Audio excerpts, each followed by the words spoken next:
we have talked about specifically Arab-Israeli and Palestinian-Israeli negotiations and tactical shifts and maybe the role of the U.S., but we haven't talked about the dramatic shifts in the strategic environment.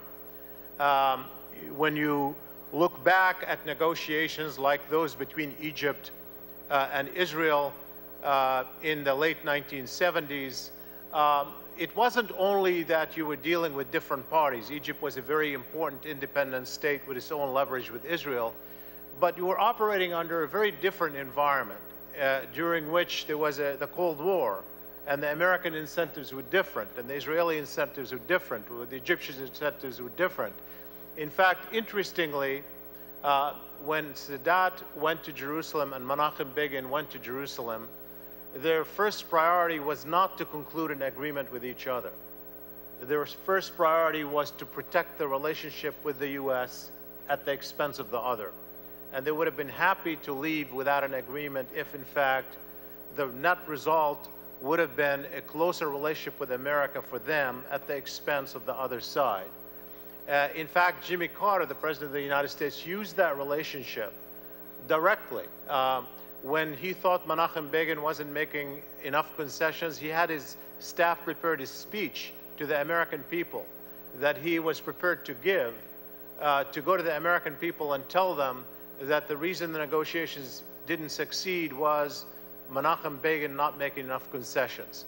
And then when Anwar Sadat packed his bags to leave later in frustration, he went to his cabin and he told them, if you leave now, I will go to the American people and tell them it was you, Mr. President, who were at fault. And clearly that was leverage that was used with both sides, but it was an environment in which there was a Cold War, which had ended. And clearly even the Clinton administration mediation took place in a completely different environment. Why Clinton was involved in the Arab-Israeli conflict is another issue, but the incentive structure had changed. And I think we have an environment not only for the United States that has changed dramatically, and the American involvement in two wars still today, but we also have a regional environment where all the parties that we talk about, the Arab states, Turkey, Iran, Israel, the Palestinians, they have priorities. Many of them are interested in having a solution to the Israeli-Palestinian conflict. I believe that most Arabs and the Israelis themselves want to see a solution. But is that truly the priority for them in a changed strategic environment? Are the Israelis more interested in addressing what they perceive to be the Iranian threat more than the issue of Arab-Israeli conflict resolution? Do states in the Gulf want to see addressing the Arab-Israeli issue as a priority? How is the rise of Turkey influencing the game? Is Turkey a new player in ways that makes a difference in this? So those are all issues I think that we haven't paid attention to. They're in some ways beyond our control, but they have to be thought about when one is putting forth in practice some steps that make a difference. And in that regard, I would like to ask some reflections on this issue particularly, and I think Mr. Jawad Al-Anani will address some of the strategic questions, but also would like to ask questions about who are the parties that can weigh in to push the process forward. The President mentioned last night the notion of having stakeholders in the peace process, and the notion including Arabs and Jews in Latin America and others who might become stakeholders in seeing an outcome. We have in the United States, which is seen to be a key player, we have significant Arab and Jewish communities, and we have 2 Arab Americans on the panel as well. Is there a role for, at that level, for initiatives that might push the process forward? And finally, to move a little bit more rapidly into what we're likely to face in the next few months. I know this is all a big conversation that we've had. It is a conversation that is strategic, it's at some level macro, but we all, at least some of the conversation that we've had, many people believe the timetable is short, that the conflict, addressing the conflict is urgent.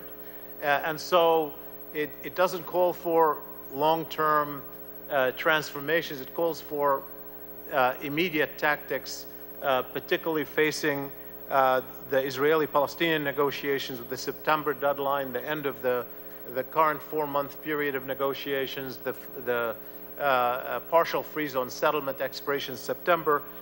So what do you believe can be done in the short term to advance the process?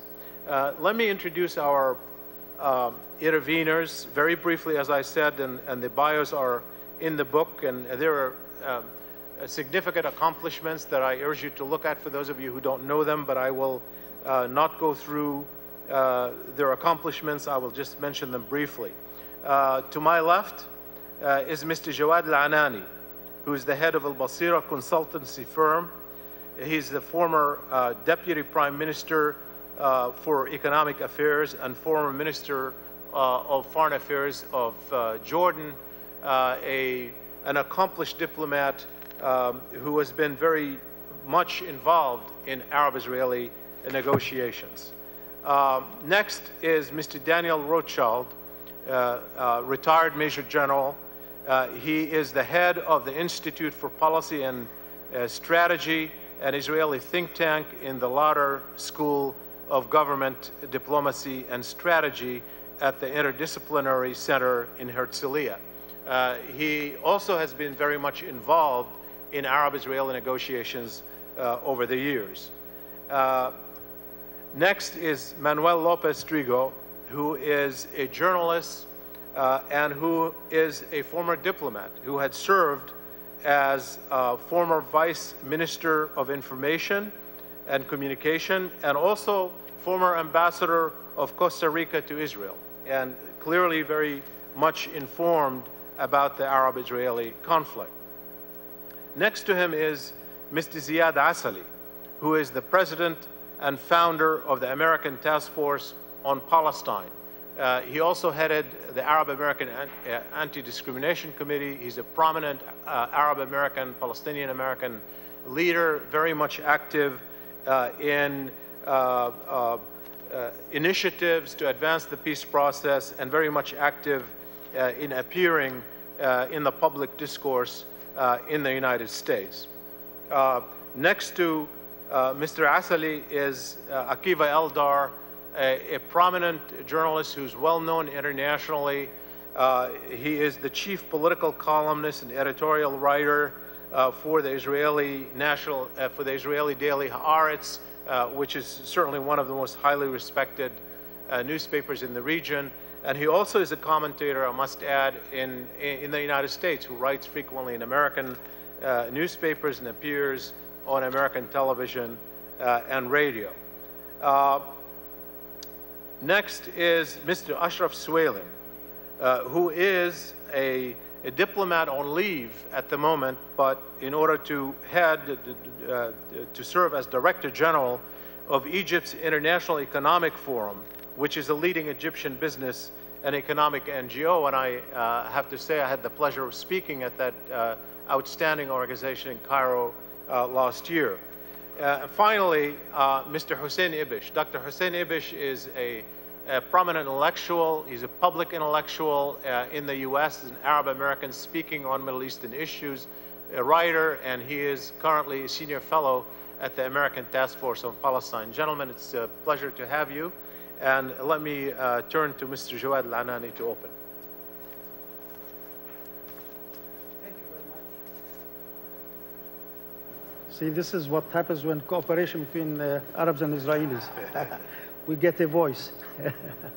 Well, thank you very much. I would like to thank the President of the Dominican Republic, His Excellency, for having us all over here and to enjoy this beautiful country.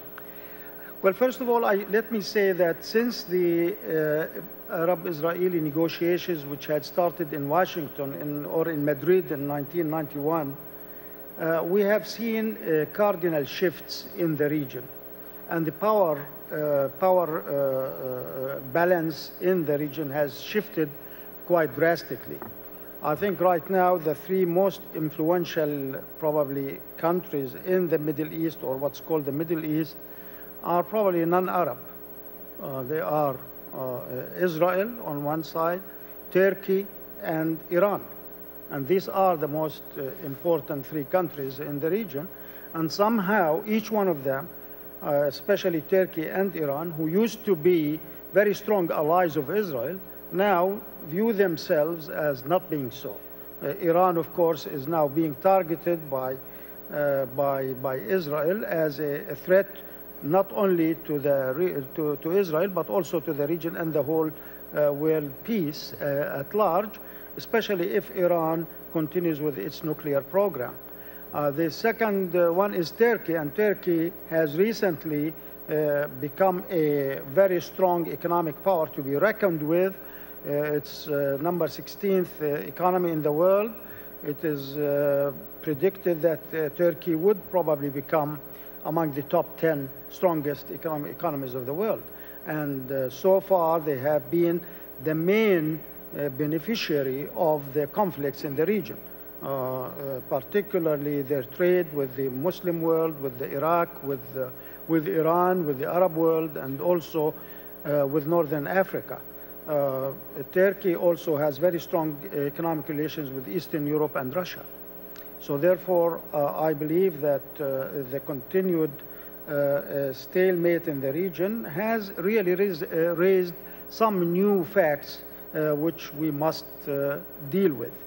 Now, when somebody used to ask me why would I join a peace process that was tipped to be very much in favor of Israel, who had been militarily victorious over Arab countries. And I said because I believe that there are many intelligent and intellectual Israeli citizens who view their future not in the short run, but also in the strategically long run. And if you have a foe who thinks intelligently, then that would make life much easier for you to deal with and talk to. And I still believe firmly that there are many Israelis who really believe that in the long run it is much better to have peace, although I can understand the predicament that some Israeli thinkers may view, whether they make peace, the dangers of making peace, as well as weighing those against the dangers of not making peace. And so therefore, one must come to the fact that probably you should appreciate the fears and apprehensions of your peace partner or negotiator, negotiation partner. When you talk to him, if you develop some sort of an understanding for their worries and their apprehensions, you somehow begin to register with them. I believe also that the Israelis must do the same about the Palestinians, because the Palestinians so far think that they have been victimized by Israeli security worries. Eventually, any elevation of Israeli security worries end up that the Palestinians paying something, either a blood tax for whatever the situation may mean, or that they should accept, treatment that many Israelis do not condone on the part of security measures, checkpoints, humiliation, and so on and so forth. So in a way, we have to find a way to say, okay, in the long run, peace is important. And that, the sooner it is made, the better, because opportunities do not present themselves all the time at any time. The second point that I would like to make, that we live in a globalized world that I would like to liken to a fish pond. Now, a fish pond, that means the oceans of the world have become a small pond. Now, our view of ourselves and our view of our relations with the rest of the world has to change. And therefore, we are not going to say that the Middle East situation, the Arab-Israeli conflict, the Palestinian-Israeli conflict, are limited to those two parties, or limited to the parties who live within the vicinity of that conflict.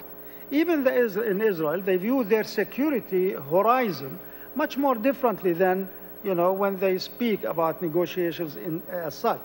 Why do they worry about Iranian nuclear capabilities? Because their view of their own security transcends the limitations of direct neighborhood or direct vicinity.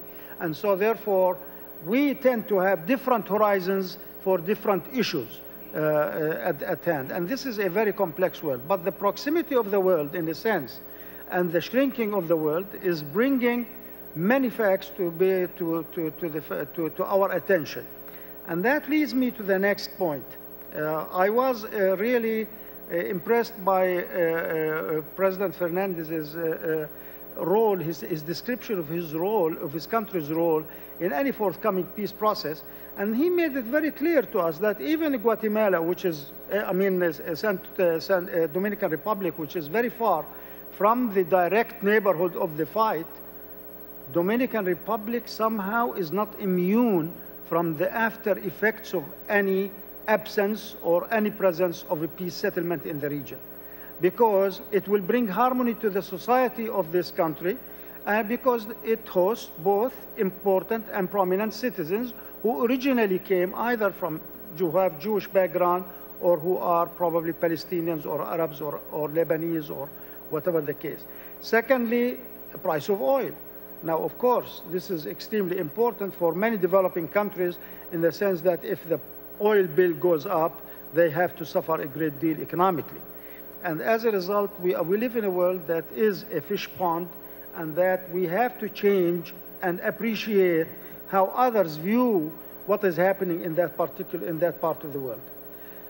And therefore, I believe that we should bring to the table the attention and direct involvement of many interlocutors. And I certainly welcome the role that the Dominican Republic can play in this regard, because, two things happening here: the right time and also the right man, the right leader. And we have a passionate leader who really wants to do something, and his vision of what is happening there, his command of the basic facts is really admirable. And I was impressed by his dinner speech last night.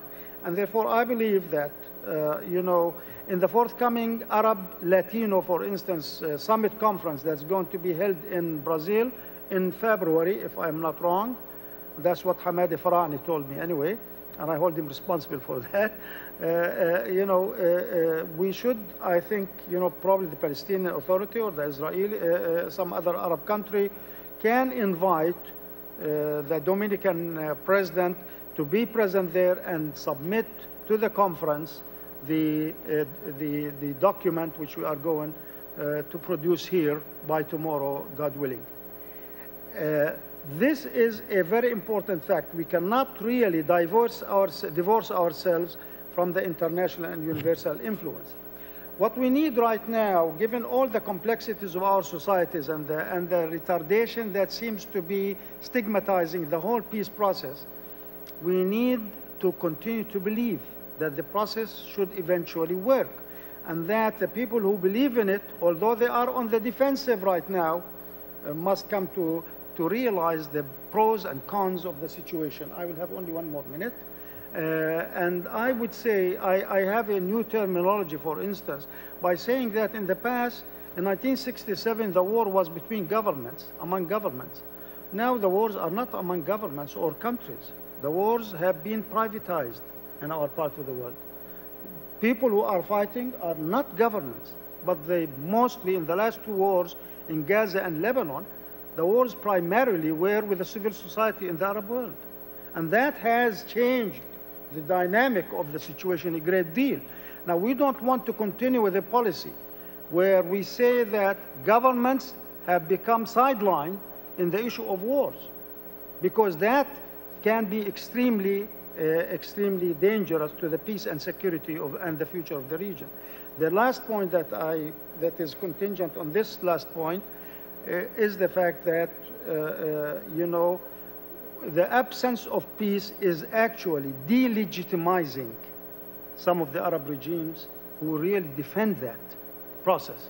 And so what is the outcome of continuing this policy of despair is going to be extremely bad for everybody. nobody controls the situation in the Middle East anymore.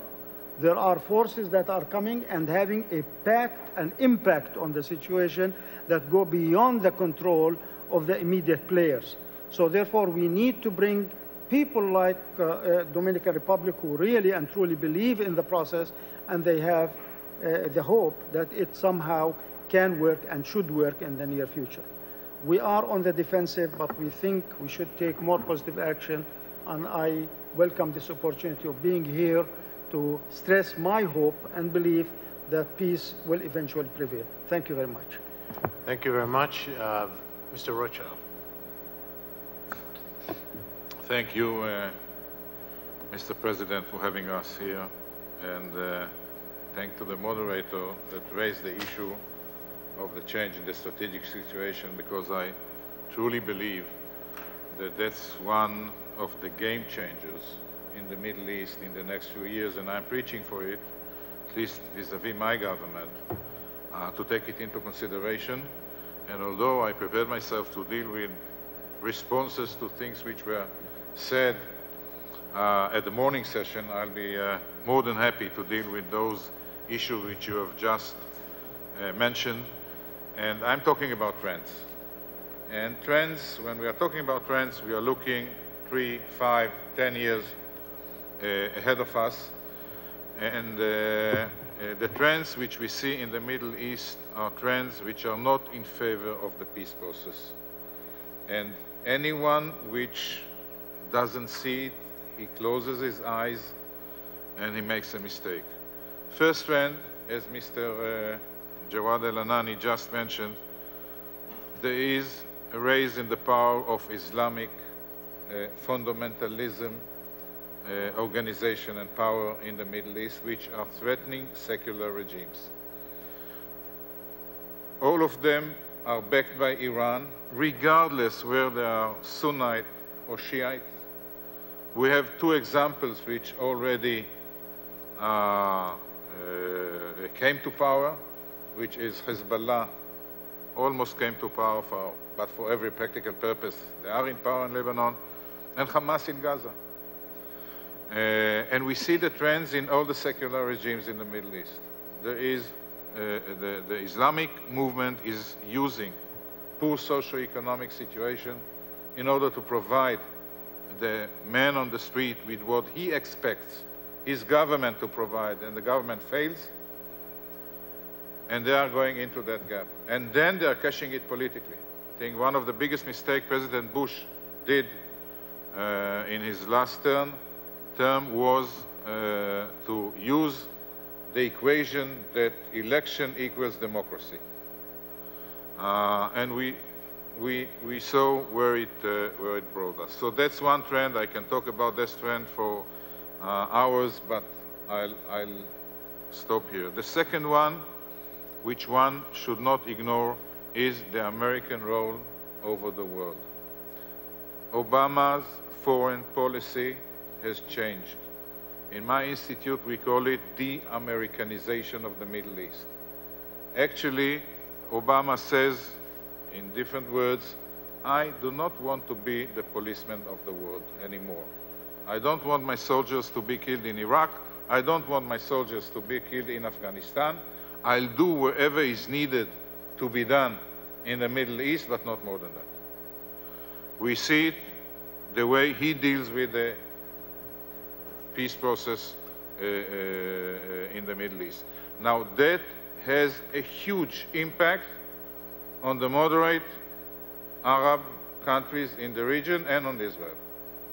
Because on one hand, you have a power, a superpower, which is putting less and less attention to foreign policy and more attention, maybe rightly so, in American eyes, to American internal problems. And on the other hand, you have a power which is gaining more and more power, the Iranian regime. That puts the traditional friends of the United States in the dilemma, which actually is, in case of crisis, where will I find myself? And it's certainly important to look at 2011, when the Americans are going to leave Iraq. That might be a game changer in the whole Middle East. Iran, which claims that the southern part of Iraq, the Basra, Shat al-Arab area, the rich oil area, belongs to them, and actually those of us which are old enough remember that 8 years very bloody war took place on that same area between Iran and Iraq. At that time, Iran lost. They decided that they're not going to lose again, and what they have done in the last 10 years, aside of building nuclear capability, they have also developed a very strong conventional army. And that's exactly the reason. That is putting all the Gulf countries in an impossible situation. If on one hand, they have to look at the United States and having a question mark on US help in case of need, and on the other hand, Iran, which is gaining more and more power in the region, that puts them in a very awkward situation. Those are trends which, even if you cannot see when it happens, you can see them happening in the next few years, and each and every one of them is a game changer in the Middle East. That brings me to two more points which I would like to talk about regarding the Israeli-Palestinian situation. Look, Dr. Ahmed Tibi and others in the former session spoke about Israel is turning extreme right. The government is a government which is extreme right. Truly so. But the government is a reflection of the will of the people. And I don't know any prime minister, any figure in the Israeli politics which can and will ignore public opinion. In case of election, he will not be elected. And in that sense, I think what we have to do, look, all of us Israelis which are sitting here are a minority. I almost said neglectable minority. The vast majority of the Israeli people, if you ask them today, they will tell you peace and to make sacrifices for peace. We have done one when we unilaterally left Gaza, and look what we got in return. Qassams on our cities. It doesn't matter if I accept that argument or not. That's what they will tell you. And the right people are, right-wing people are using it. And if we will not find a way to influence public opinion in Israel to the degree that they will put pressure on the government, bottom up, we're going to lose. Because at the end of the day,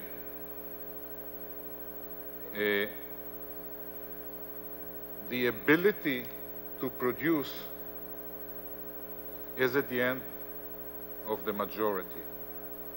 The ability to spoil is in the hand of few people.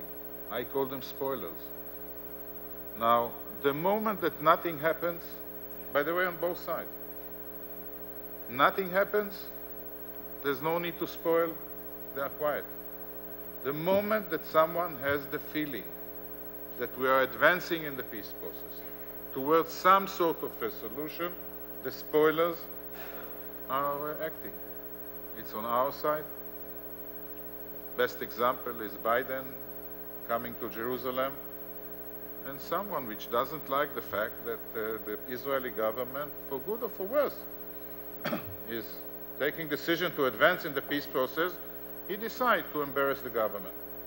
That's a spoiler. A suicide bomber is a spoiler.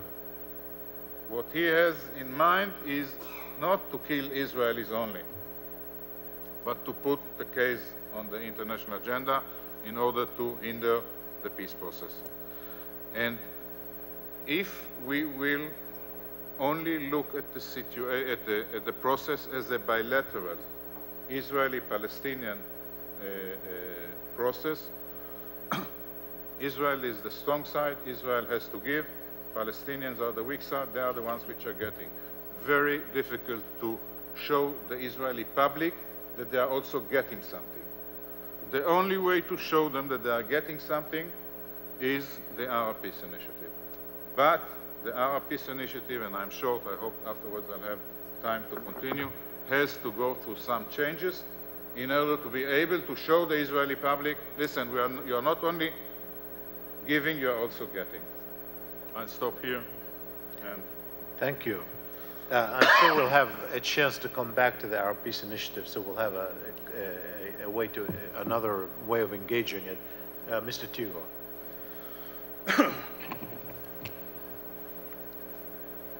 Me permito sumarme a las expresiones de reconocimiento dirigidas al excelentísimo señor presidente de la República Dominicana, doctor Leonel Fernández, por esta feliz iniciativa de abrir un espacio de reflexión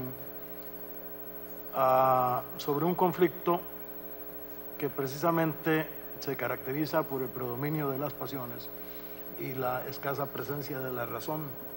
Así que me parece que esta es una, en efecto, feliz oportunidad que debemos agradecerle, señor presidente.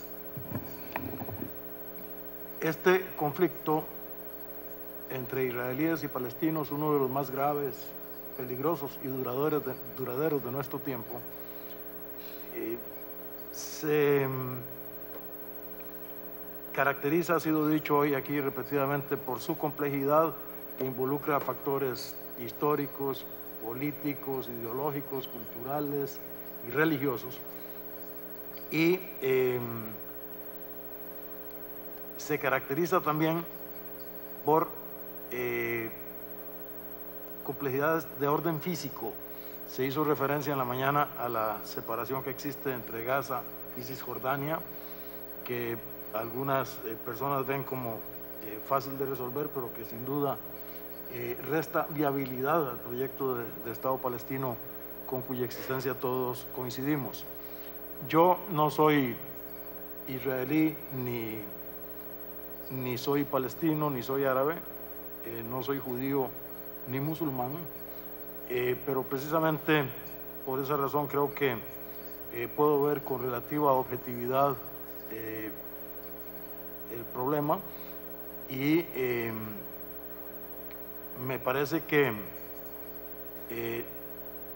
los latinoamericanos, y en este sentido es doblemente feliz la iniciativa del presidente Fernández, sí tenemos responsabilidades en la atención y el tratamiento del problema entre Israel y Palestina, por las razones que el presidente Fernández dijo,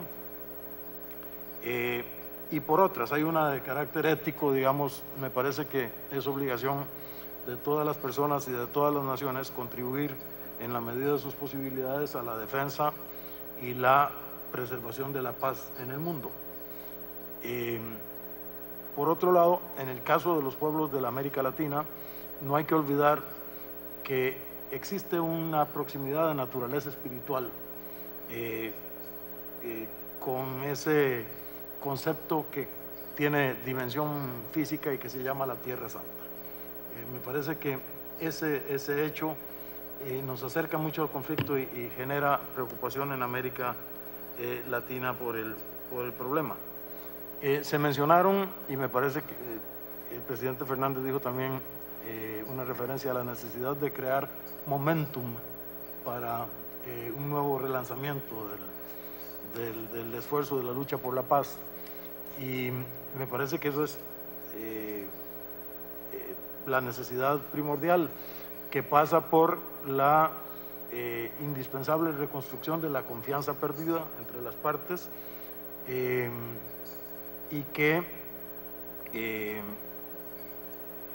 pasa también por la necesidad de contar con interlocutores válidos que hoy no hay.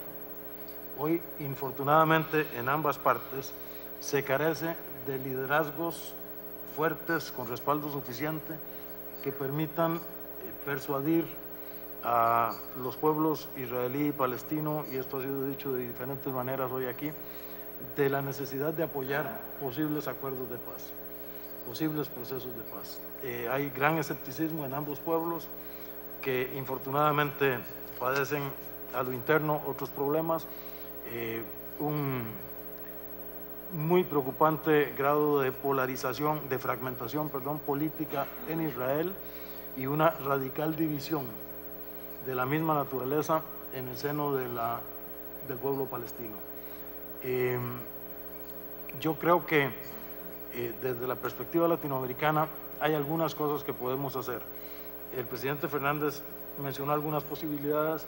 Yo pienso que, bueno, no solo en el seno del GRULAC, en el marco de la Organización de las Naciones Unidas, sino también en nuestras sociedades nacionales. Yo estaba pensando ahí cuando escuchaba las diferentes intervenciones que se han producido en el seno de este foro, que podíamos pensar en una acción de naturaleza muy concreta y sencilla, que es la formación en los países latinoamericanos de comités nacionales de promoción de la paz en el Medio Oriente. Me parece que con alguna orientación inicial de nuestras cancillerías, que es posible conseguir con el liderazgo del doctor Fernández para empezar, y estoy seguro que con la anuencia de buena parte de los gobiernos de la región, organizaciones de la sociedad civil se entusiasmarían ante la posibilidad de tener alguna participación en esfuerzos de esa naturaleza destinados precisamente a crear momentum, a crear condiciones apropiadas para el relanzamiento del proceso de paz en el Medio Oriente. Y me parece que esa es una función que podríamos cumplir gustosamente en los países de la América Latina. Muchas gracias. Thank you. Mr. Asali. Thank you, Mr. President, for your initiative. Thank you, Shibley, for moderating. Let me just start out by saying that definitely, in my mind, the most original idea that has come out of this conference is the fact that it is held in this country under the leadership of the President, who stayed throughout the day to listen and to get engaged. I think conferences like this are held all over the world.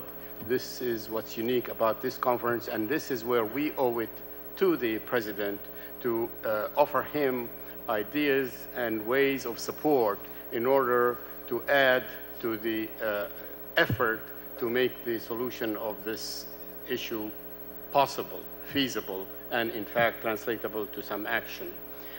Several people have already made some suggestions, and I think that's very good. One, this touches on the basis of the United States, its role, and the role of others in owning the resolution of this issue. It's not necessary to make it a zero sum. I think clearly, had the United States been astoundingly successful in its dealing with this issue, it would have resolved it, and there would have been no need for this conference. So there is something missing. I think there is a need to add more dimensions, but one has to put things in perspective, and I think the United States will be, and will continue to be, the main player, facilitator in solving this issue for a long time to come. Its policy actually is sound. The policy of the United States is for a two-state solution, as is the policy of the Quartet, which means Europe, Russia, and the United Nations, which means the policy of the whole world. So what is wrong is that something is standing in the way of policy. And that thing I suggest is politics. Politics in the United States and politics in Palestine, Israel, and the Arab world and elsewhere, which has made it not possible to move on policy. And I think Mr. Rothschild mentioned something about this, about the people who hold the veto power. They might hold it violently in Palestine and Israel, but they certainly hold it very effectively elsewhere, including in the United States. So we need to add to the mix people who would, in fact, do things to advocate for a lessening of the impact of the political forces that oppose peace. What can be done is can be done in many ways, and some of them political. But what I would like to add in this particular issue is the state building and institution building effort that's taking place in Palestine now. That's another original idea. I think it is a serious effort to upgrade the quality of life and institutions and governance in Palestine, and that will take tremendous effort globally to bring it up to par or closer to where a more reasonable parity exists between the Palestinians and the Israelis.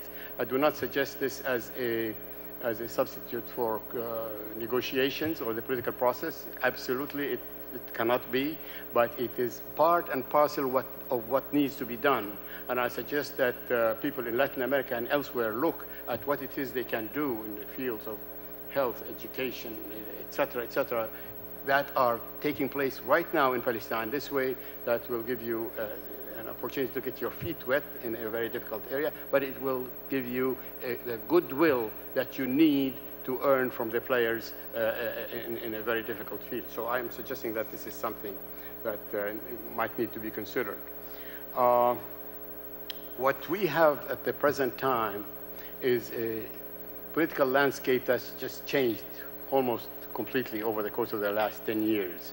Shibley alluded to that. We did not have Iran as a significant player on this issue at the time. We did not have Turkey. We did not have Hezbollah. We did not have Hamas. All very, very serious changes. While there has been a shift in the meantime in Israel towards the right, and ended up with a situation where you have strategic conversations between the United States and Israel on what to do with this new political landscape, including what to do with Iran. And in the middle of this, a housing project, is thrown at the Vice President of the United States in Jerusalem that would upset the strategic conversation. Does not reflect very well at all about the Israeli decision-making, no matter what excuses are given or explanations are given to this. So there are serious issues with governance in Israel. And that also has to do with the politics of Israel, which reflects, as it does in Palestine, a very dysfunctional public discourse, media and otherwise. We cannot really give a very benign explanation as why the public discourse is always tilted to the side of the tribalists, those who do not want to make a deal, those who demonize the other guy, and that makes it difficult to change the nature of the politics. So it will take some courage to do that on both sides. I think this is one of the obligations of people in this room and elsewhere who must understand that there is no glory in your blaming the other tribe. There is nothing, no political price to saying, for Palestinians to saying that Israel is bad and here is the evidence. The same thing on the Israeli part, if they say anything bad about the Palestinians or the Arabs or the Muslims.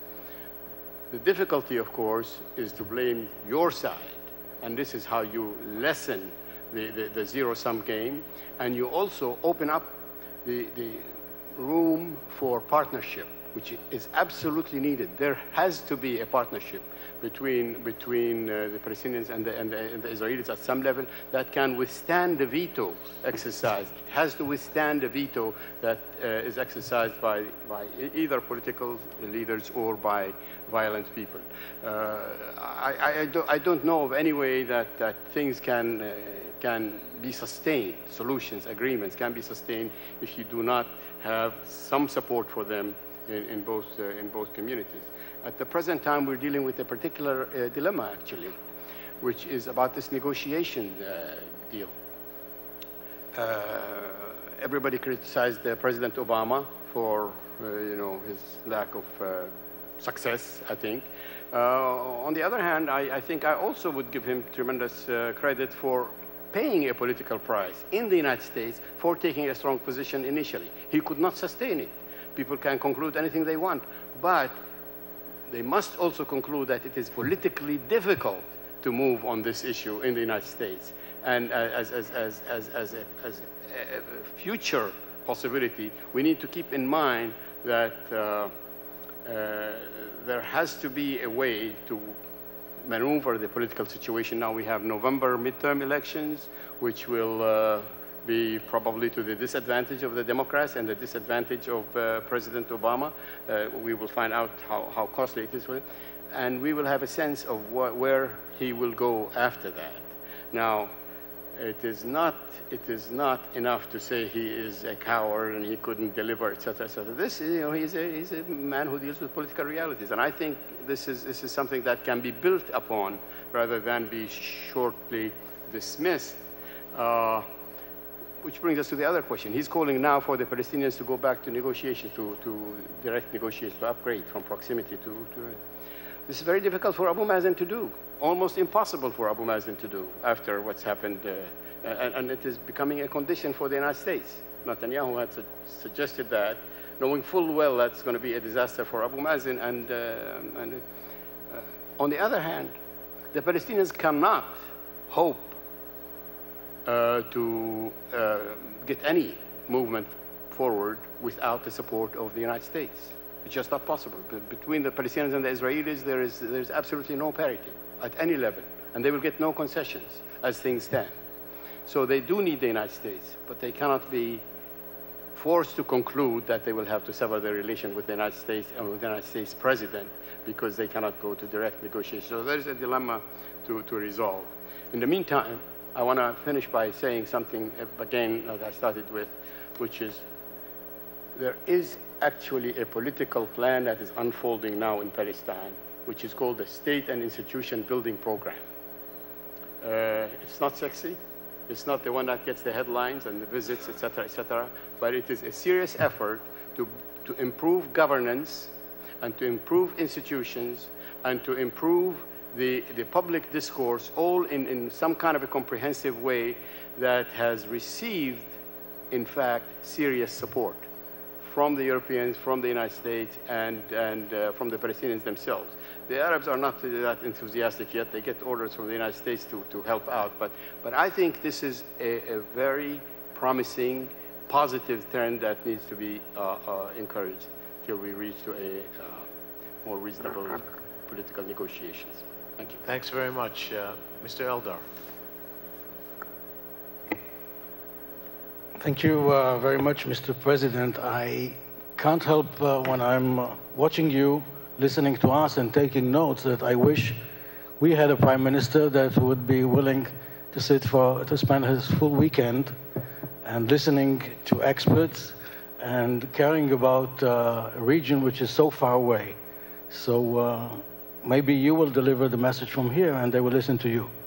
So I really appreciate and admire what you're doing for my people, because I think that the two-state solution that is on the table and a Palestinian state is not only a Palestinian interest, it's my interest. It's my interest as an Israeli patriot. Since the one-state solution that comes up recently, specifically from people in the right as an option, is, I believe, leading us to nowhere. And the current situation, the reality of 1.5 state solution, Israel is the state and the Palestinian Authority is kind of half a state, cannot last for very long. We don't even have the option of giving up the two-state solution, because that will be actually the end of Israel as both a Jewish and a democratic state. Now, I was asked to look at the past and say what went wrong, and I think that if we look at the process since Madrid and try to figure out what went wrong, we can figure out what should be done in order to make the future look a little bit better. What was missing, I think I'll make 6 points. What was missing in the process is, first of all, a clear framework and agenda. And when President Obama is asking Mr. Abbas, President Abu Mazen, to resume the bilateral negotiations, the first question that should come to our mind is to negotiate on what?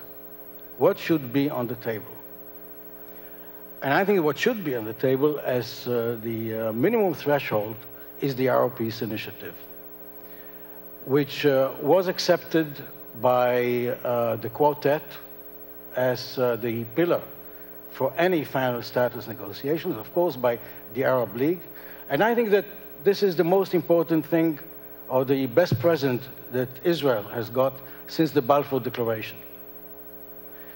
And I would even say that politicians who give up, Israeli politicians who take the risk of losing it, are making a big crime to their own people. Since, first of all, the Arab Peace Initiative is offering a lot of flexibility on all core issues.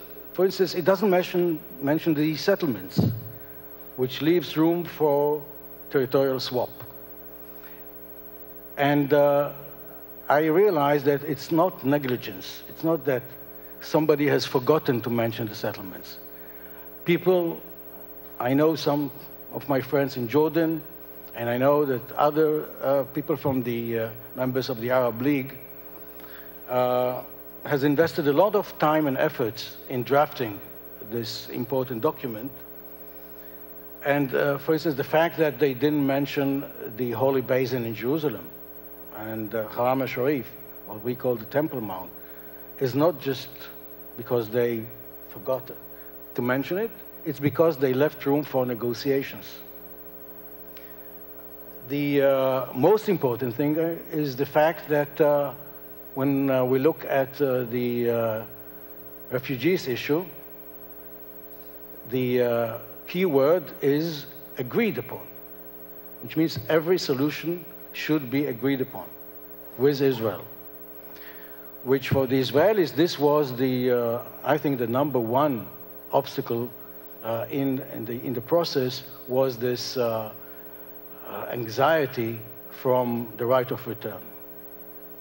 So I believe that when the negotiations will start, the Arab Peace Initiative should be there as the minimum request from both sides to agree. And from the Palestinian side, I don't see any problem with that. They already adopted it, and Israel should accept it as the pillar for negotiations.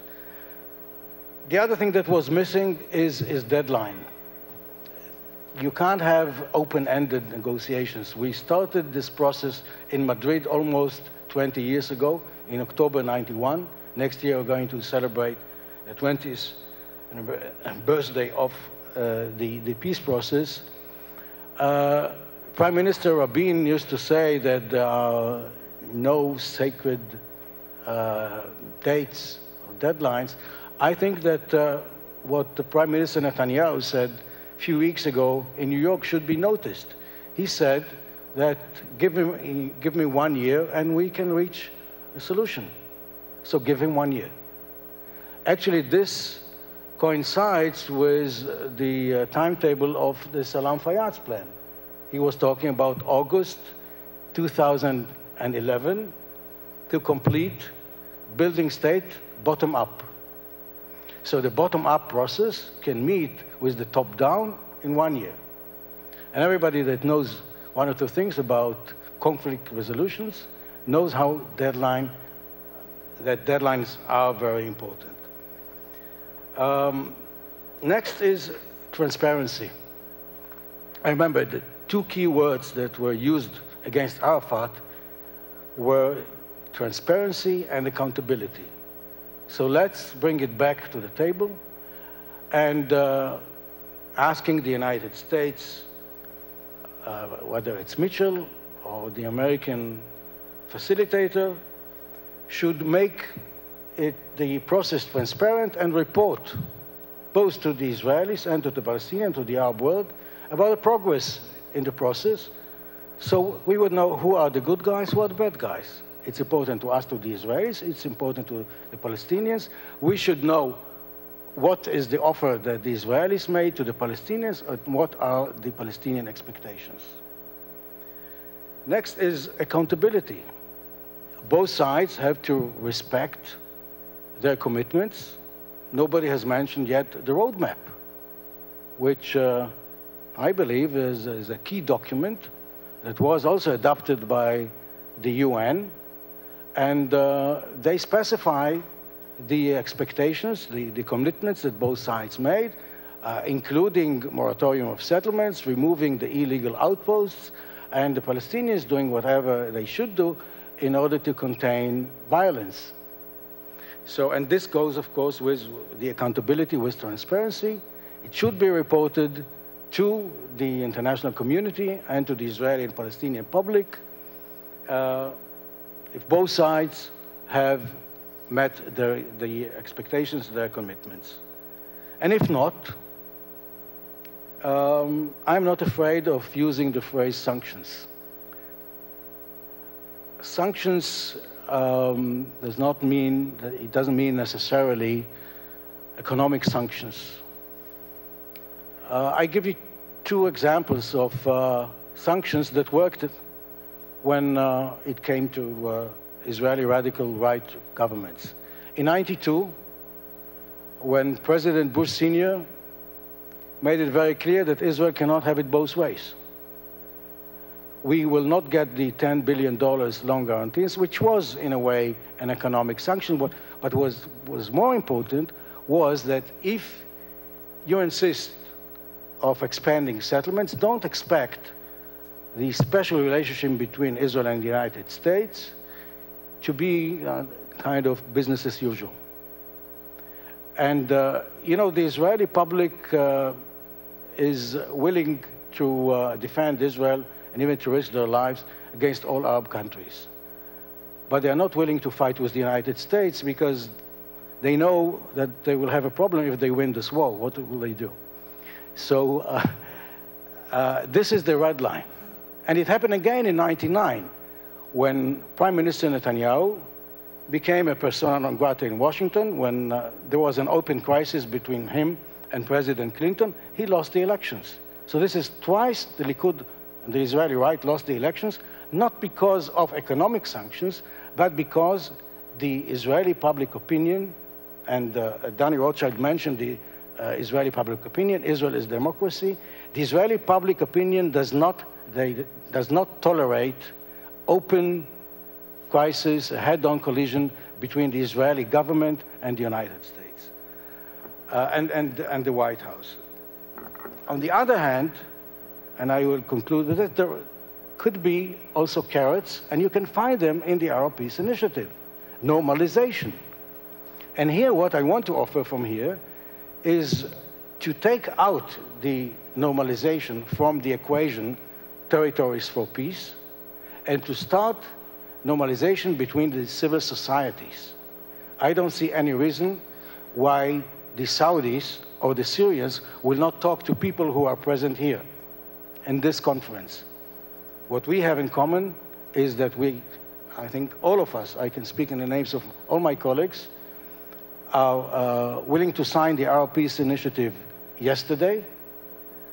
And when I was, for instance, asking to have an interview with the Crown Prince of Bahrain, who wrote a very interesting and important article in the Washington Post criticizing the Arab leaders that they are not talking directly to the Israeli public, and I offered to go to Bahrain and interview him.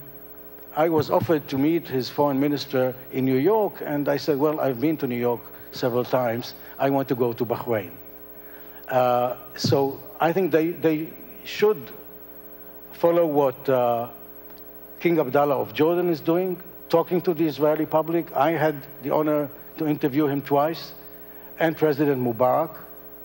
And this is not part of the equation, because what the Arabs should do is talk to the Israeli public opinion directly and take the normalization out of the equation. Thank you.